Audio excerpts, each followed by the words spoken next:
Hi, welcome back to the Feed My Sheep channel. Thank you for coming on to tune into our study with the book of Mark. We're going over chapter 5 today.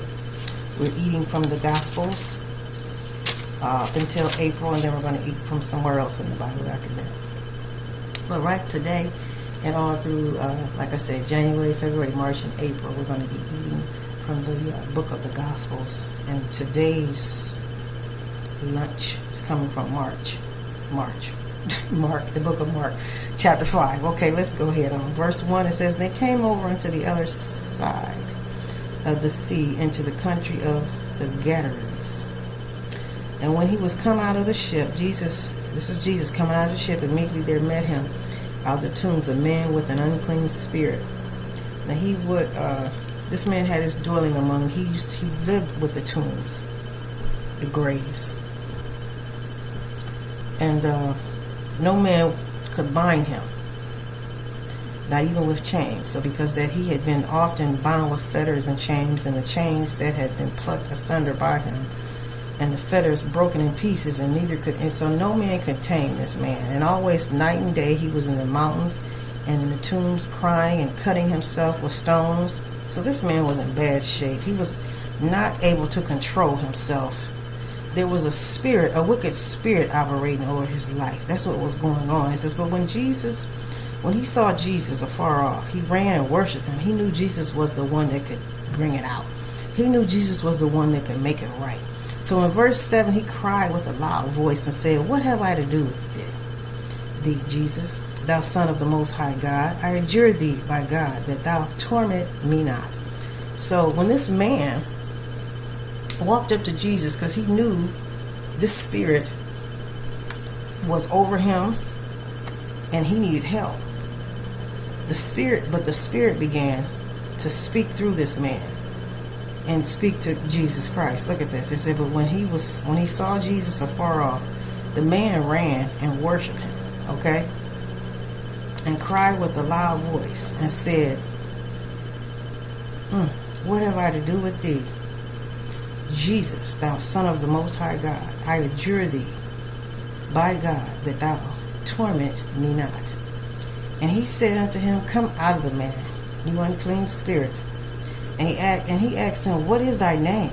And he answered, saying, "My name is Legion, for we are many."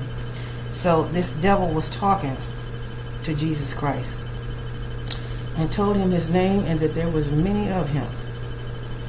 And there was many of him operating in the earth realm. So we take a look back over at how this man was living his life. Basically, he just didn't have any control of himself. And whatever the spirit, the evil, unclean spirit, had taken control over him and had him doing whatever it wanted him to be doing. And so that we can see that a lot going on in today's world. Unfortunately, there's certain spirits that have taken control over people that need to be cast out. So verse 8 says that, "For he said unto him, Come out of the man." So he called the unclean spirit out of the man. And again, he told him his name, and he started to talk to him and said there was many of him in the earth.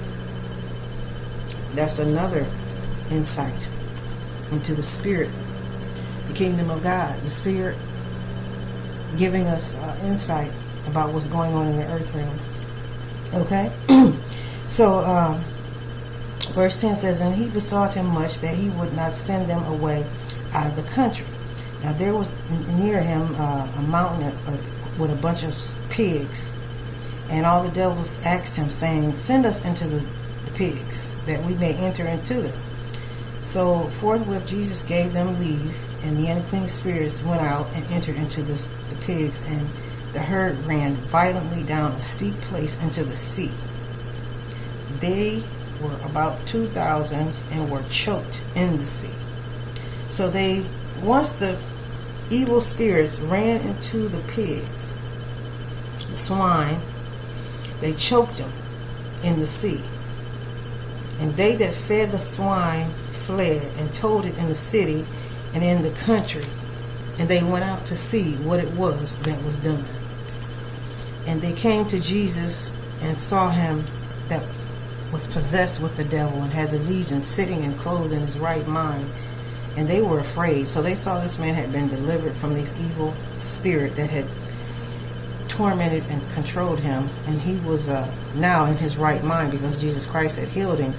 But once the people saw him, they were afraid. And they that saw it told them how it befell to him that was possessed with the devil, and also concerning the swine. And they began to pray him to depart out of their coast. Okay, so then they asked Jesus Christ, because he had healed this man and sent the devil that was possessing the man into the swine.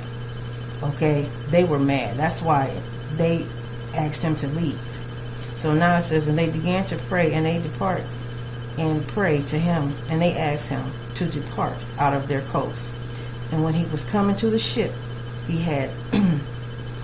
that had been possessed with the devil prayed for him, that he might be with him. And howbeit Jesus suffered him not, but said to him, Go home to thy friends. Now this is what Jesus Christ is telling the man that he had just delivered from the demons that was tormenting him. He said, Go home to your friends and tell them how great things the Lord hath done for you, and had compassion on you. So now this particular healing, this is a deliverance and a healing. Jesus told him to go home and tell his friends. So verse 20 says, he departed and began to publish it. He went to Decapolis, how great all things Jesus had done for him. And all men were marveling at the fact that he had been healed, because they knew how he was before. He was so bound and by that evil spirit.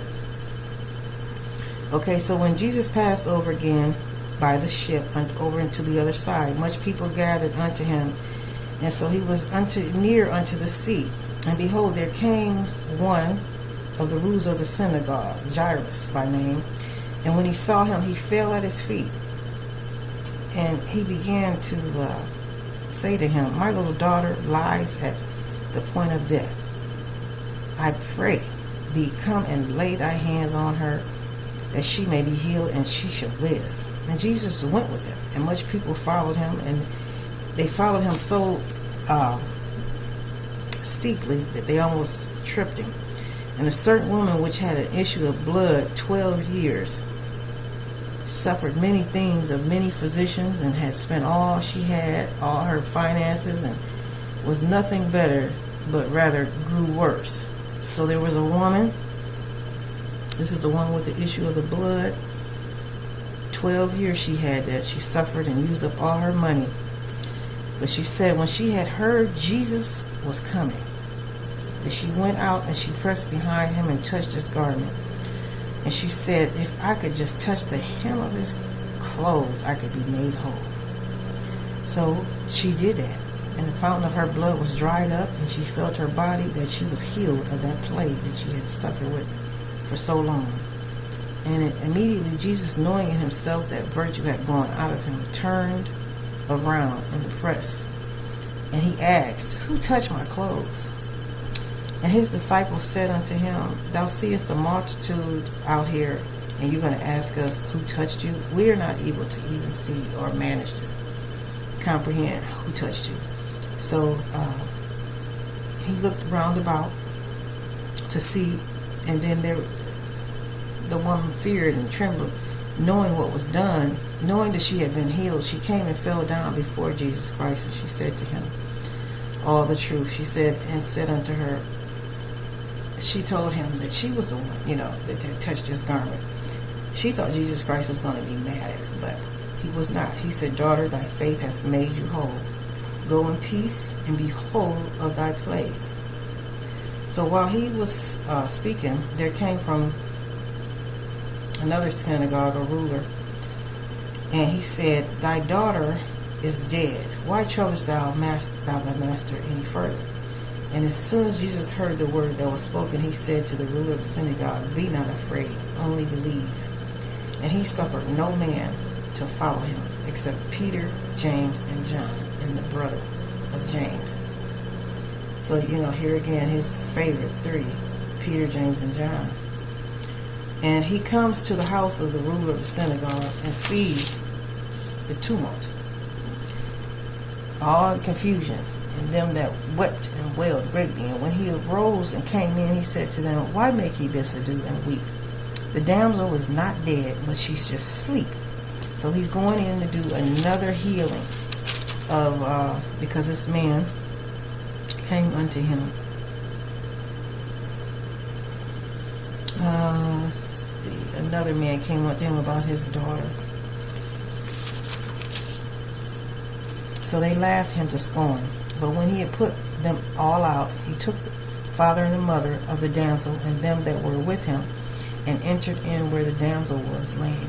And he took the damsel by the hand and said to her, Talitha cumi, which is being interpreted, Damsel, I say unto thee, arise. And straightway the damsel arose and walked, for she was of the age of 12 years. And they were astonished with a great astonishment. And he charged them straightly that no man should know it, and commanded that something should be given her to eat. And it was, there's something else to meditate on, and I'm sure at another point in time, the Lord will reveal it and bring it to the reason why. Because some people he healed, he told them not to tell, and some people he told so that they was okay. He wanted them to go and tell. But this particular woman, the damsel arose, and she was 12 years old, and he charged them straightly that no man should know it. So he, in this particular chapter, after he brought her back to life, he didn't want anyone to know.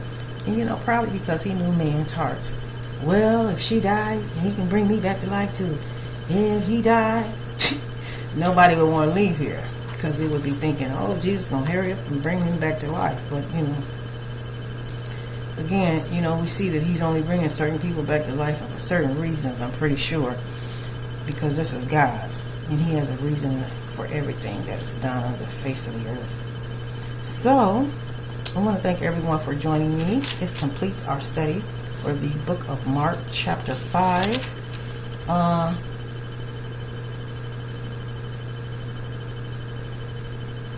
I will see you again on our next study with chapter 6 as we continue to go forward in the Gospels of the Kingdom of Jesus Christ. God bless you all and have a great day.